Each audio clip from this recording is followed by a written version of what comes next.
প্রিয় দর্শক, ইনফিনিটি বাংলা টিভির নিয়মিত আয়োজন স্বাস্থ্য জ্ঞানের পক্ষ থেকে আপনাদেরকে জানাচ্ছি সাদর আমন্ত্রণ। আজকের পর্বের আমাদের সঙ্গে আছেন ডক্টর মঞ্জুরে খোদা, বাংলাদেশের প্রথম ও একমাত্র ইন্টারভেনশনাল বাত ব্যথা এবং স্টেম সেল বিশেষজ্ঞ।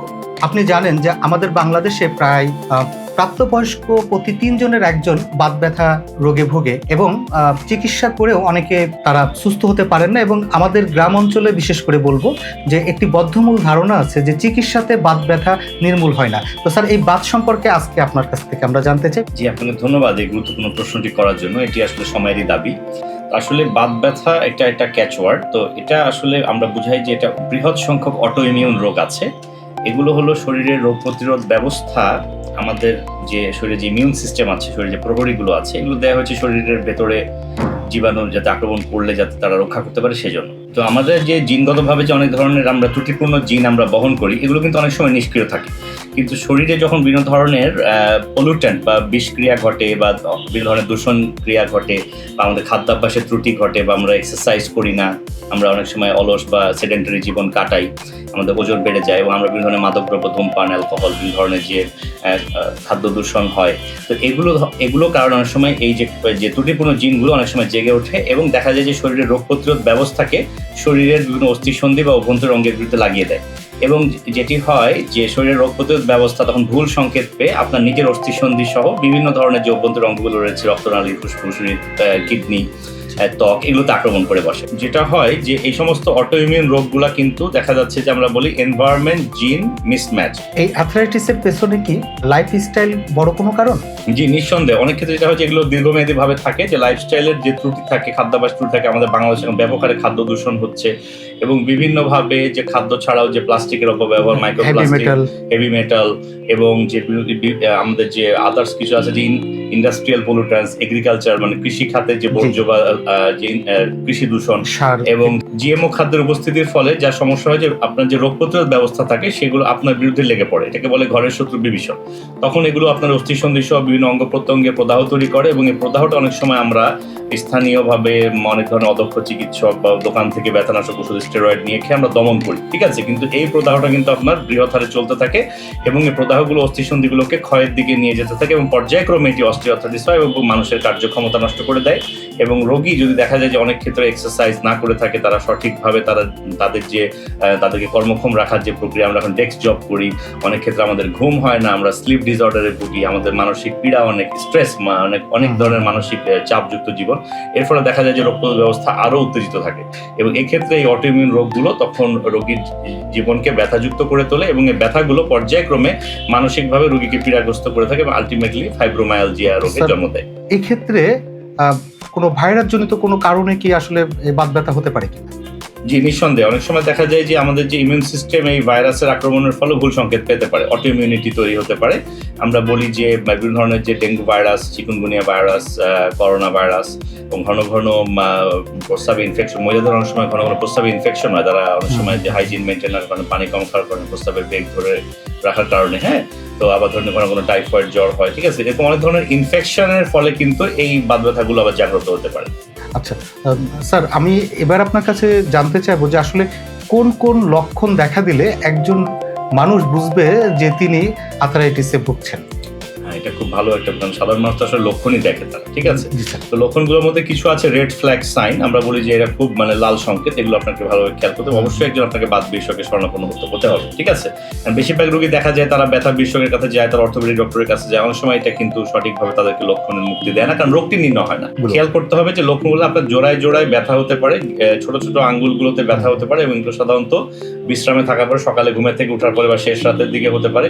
আবার ধরুন যে এটা সাধারণত যদি মুভমেন্ট করেন, কাজকর্ম করেন বা কিছুক্ষণ আপনি এক্সারসাইজ করেন, তাহলে আবার চলে যায়, ঠিক আছে। আবার ধরুন যে আপনার মেরুদণ্ডের কোনো জায়গায় ব্যথা হচ্ছে, পিঠে, কোমরে, ঘাড়ে, ঠিক আছে। এই ব্যথাগুলো অনেক সময় দেখা যায় যে এগুলো সাধারণত আপনার পুরুষদের ক্ষেত্রে বেশি দেখা যায় এবং হঠাৎ করে ধরুন যে কোনো আপনার একটা চর্মরোগ হলো, সোরিয়াসিস, বিভিন্ন ধরনের চর্মরোগ হলো, এটার ফলে অনেক সময় এটা ব্যথা তৈরি হয়। আবার ধরুন যে অনেক সময় আপনার ঘন ঘন আপনার মল ত্যাগের প্রবণতা থাকে, আপনার পেট খারাপ হয়, আপনার পেটে পীড়া থাকে, আপনার লিকি গার্ড থাকে, আপনার কোষ্ঠকাঠিন্য থাকতে পারে, আইবিএস থাকতে পারে। অনেক সময় একটা আইবিডি কে আইবিএস নামে রোগী থেকে ভুল বোঝানো হয়। আইবিএস থাকলে অনেক সময় দেখা যায় যে এরপরে কিছুদিন পর থেকে রোগীগুলো তার মেরুদণ্ড বা বিভিন্ন অস্থিসন্ধিতে ব্যথা অনুভব হতে পারে, এবং এই ব্যথার সাথে তাদের ঘুষঘুষের জ্বর, এবং এই জ্বর কিন্তু খুব উচ্চমাত্রার জ্বর হবে না, এবং তার ওজন হ্রাস হতে পারে, এবং আরো কিছু ব্যতিক্রমধর্মী লক্ষণের সাধারণত বাত ব্যথার লক্ষণ হিসেবে তেমন একটা পরিচিত না। সেই লক্ষণগুলো হতে পারে আপনার হচ্ছে মুখের ভেতরে ঘা হতে পারে, চুল পড়তে পারে, মুখে র্যাশ হতে পারে, ত্বকের বিভিন্ন জায়গায় লালচে ফুসকুড়ি দেখা যেতে পারে, কিডনি দিয়ে প্রোটিন যেতে পারে। কিডনি দিয়ে প্রোটিন যাওয়া রোগী বুঝবেন যে কিডনি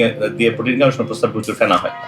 আবার দুর্গন্ধযুক্ত হতে পারে। আবার ধরুন যে যেটা হয় যে অনেক সময় গর্ভপাত হয়, অনেক সময় সন্তান 2-3 মাস পেটে থাকার পরে অটোমেটিক স্পন্টেনিয়াস অ্যাবর্শন হয়ে যায়। অনেকে মনে করে যে গাইনিকোলজিক্যাল সমস্যা, এটা একটা লুপাস নামে একটা মহিলাদের একটা প্রাণঘাতী রোগে হতে পারে। তো এগুলো হচ্ছে বাত ব্যথার মূলত প্রধানতম লক্ষণ। যে আপনার রোগের বাত ব্যথাগুলোর সবগুলোর একটা সাধারণ লক্ষণাদি আছে। তো যে ওষুধগুলোর কথা বলা হচ্ছে এগুলো সাধারণত সাধারণ লক্ষণ, এগুলো আপনার দমন করতে পারে, ভালো থাকতে পারে। কিন্তু প্রত্যেকটি বাত ব্যথা কিন্তু আলাদা আলাদা নাম আছে, এবং প্রত্যেকটি আলাদা আলাদা পৃথক গভীর কারণ আছে, অন্তর্নিহিত কারণ। একটু আপনাকে ড্রপ করে আরেকটু যোগ করতে চাই যে এই ওষুধগুলো দীর্ঘদিন সেবনের ফলে আমরা দেখি সেই রোগীরা আরো অন্যান্য ক্রনিক ডিজিজে স্যার আক্রান্ত হয়ে যাচ্ছে। তো স্যার এই ব্যাপারটা কিভাবে দেখি? নিঃসন্দেহে এই ওষুধগুলো প্রত্যেকটাই কিন্তু আমরা বলি ব্যথানাশক, স্টেরয়েড হতে পারে, আবার রোগ প্রতিরোধ ব্যবস্থা দমনকারী ওষুধ হতে পারে।